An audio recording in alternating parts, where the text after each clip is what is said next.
Hello, and thank you for tuning into this week's episode of Bite-Sized Cybercrime, the podcast where we discuss cybercrimes and cybersecurity news. This week we will be talking about a really concerning data farming operation that was recently uncovered. One that collects government IDs and your facial information. Face ID isn't exactly new. Apple and Android devices both have Face ID as an option to unlock your phone, and even Windows laptops have this as part of Windows Hello for a type of authentication called biometric authentication. Biometric authentication is a form of authentication that uses physical aspects of you to prove your identity. Commonly, it's a fingerprint scan, and in some sci-fi movies, you may have seen things like scans of your entire hand or of your iris. These do also actually exist in person, but to a much lesser extent than fingerprint scanners and, of course, Face ID. I have mixed opinions on biometric authentication as a whole, and I don't have a huge problem with it in general, as long as it's accurate. Many fingerprint scanners on phones, especially lower-end phones, can be pretty low quality and will accept fingerprints that are similar to yours, but aren't yours. Typically, when you set up your fingerprint scanner on your phone, you need to have the scanner touch all parts of your finger. It probably needs multiple scans in order to get your entire fingerprint. This is because when you touch a fingerprint scanner, you're not going to touch it the same exact way every time, so it needs to know what your whole fingerprint looks like. But there is some overlap with people's fingerprints. Even though everyone does have a unique fingerprint, there are some commonalities between them. Certain types of arches are statistically more common. So if someone's fingerprint is a bit too close to yours in one particular spot, the fingerprint scanner may still let them unlock your phone because that part of their fingerprint kind of matches a part of your fingerprint that's in the database. As I said, this isn't a huge issue with higher-end phones that are better at detecting these things, but there has been a lot of study into the error rates of biometric authentication and what a happy medium is.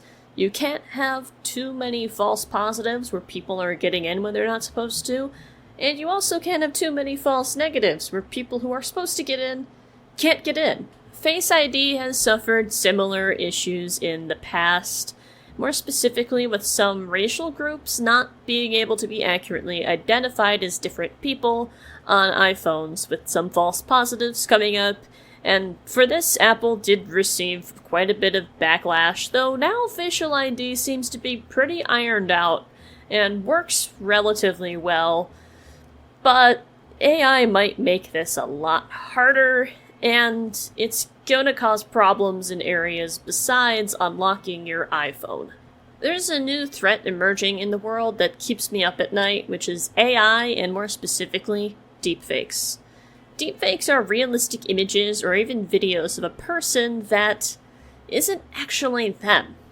Deepfakes have been used for politicians and celebrities to make it seem like they're doing or saying things they never actually did or said. And some deepfakes even have more disturbing and nefarious purposes. On Twitter in January of 2024, almost a year ago, someone made sexually explicit AI deepfake images of Taylor Swift, who needs no introduction, but just in case is a famous American pop singer. As a result of this, AI image generation platforms began to really tighten up control over what people could generate, especially of an explicit nature. Taylor Swift herself threatened lawsuits, and it also started a conversation about sexual assault and AI deepfakes. Yes, the images were fake, and most people know this, but if you can create explicit images of anyone your heart desires, it can be used to disproportionately harass, embarrass, and sexualize women without their consent. Congress later introduced a bipartisan bill that would allow victims to sue people who made AI deepfakes without consent. And the EU introduced a similar bill as well that would criminalize deepfake pornography. Deepfakes still concern me for a lot of other major reasons, though, which is opportunities for identity fraud. Recently, an underground operation was uncovered that has been farming photos of people online, as well as images on identification documents. These documents, paired with the images of the potential victims, are being gathered to trick many different ID verification systems into believing that attackers trying to hijack your bank accounts are you. Because now they can actually look like you. Deepfakes of your face can be created based off of images of you that exist on the internet for the purposes of verifying facial identity verification.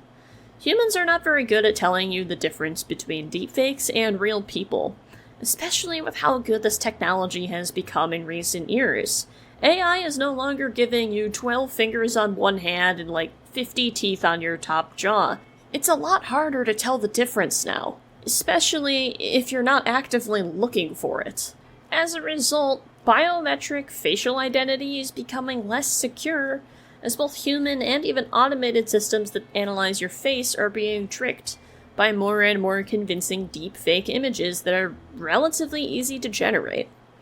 Even with motion-based biometric checks, where you need to specifically move around in a video to be verified, AI-powered deepfakes can still trick people. Currently, AI-powered deepfakes make up about 24% of fraudulent attempts to log into someone's account. And those are the ones that are caught. How many of them are flying under the radar and haven't been caught? We don't know yet, but I suspect the numbers may be concerning. The deepfakes generated by this group are being used specifically to trick Know Your Customer, or KYC checks. This is a standard used in the investment and financial services industry, which I happen to work in, to verify customer identities. It's not any one specific technology, but it's a set of guidelines and regulations to have thorough verification checks, especially when you're dealing with someone's money. Part of KYC involves verifying information like name, date of birth, address, and some form of ID number, and this data was already scraped in the data mining operation because they have your ID, which contains all that information. Lately, though, for enhanced security, many KYC systems have started including biometrics, like facial identity, in order to enhance security and make it more difficult for fraudsters to attempt to hijack your financial accounts or open new ones in your name. This is where the motion-based checks I mentioned before are starting to see more and more fraudulent attempts against them. As we implement measures that make it more and more difficult to hack biometrics, deepfakes also become more realistic. We live in a world where many of the images we see online are not real, and many of the people posting them are none the wiser. This includes people who think they're savvy at detecting AI images too, by the way. I've seen people who think they can spot an AI image easily have one completely fly over their head, where people say a real image is clearly AI, when it's just a really well-taken photograph with good lighting and a bit of blur in the background. It is not easy to detect AI images anymore, and we need to stop pretending like it is, or ignoring the problem that it's creating for these biometric identification systems. And that leaves a very important question.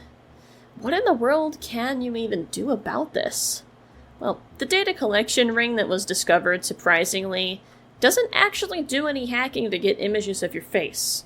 They actually often willingly collect this data from victims, whether it's from a funny AI app that takes an image of your face and swaps your gender or does other weird stuff to you, turns you into a medieval king. In fact, it's actually AI face swaps that commonly are used in these attacks as well. So be wary of putting your face into random AI tools, especially from AI vendors you've never heard of before, as they could be stealing your face. In some cases, people actually accepted money for images of their face and ID documents. I suspect this was some sort of scam email, but if someone offers to pay you for a photo of your driver's license or your birth certificate and also photos of your face, don't do it. You will lose more money than you will have earned when your bank account is drained because you sold your identity to someone online. There are, of course, ways to trick people into handing over this information as well. A well-placed phishing email from a government agency may ask for your driver's license information and a photo of you. You often need to provide these when signing up for certain government services. With conversations about age-restricting parts of the internet, having to show your driver's license may become more common to access some services, and that's a major breach of privacy, partially for reasons outlined here. On the other hand, if you're someone who is using a KYC system to check the identity of a customer, and that includes biometrics like videos or just a regular photo ID, be aware and look out for signs of fraud. Don't solely rely on videos to confirm identity. Having an automated system to detect oddities that then go through a manual review is a pretty good start, but this also needs to be fine-tuned to catch the fakes and not let the fakes pass through. Ultimately, having biometrics along with other methods of authentication will not make you less secure. And other methods of authentication is a very important thing here. This can be a passcode that you can look up that a customer has. It can be their phone number, so you can send them a one-time code. Having one other method of authentication is going to help a lot with this type of fraud. It adds one extra barrier that hackers may not want to go through. If the customer can't provide the second authentication factor, that should be a red flag that something shady is going on. Thank you to Forbes, iProve, and InfoSecurity Magazine for reporting on AI and deepfakes in this particular underground identity theft ring as well. This is a topic that interests and terrifies me a lot, because it's very real, and it's becoming easier than ever. And of course, thank you for tuning in to this week's episode of Bite-Sized Cybercrime. And until next time, stay secure.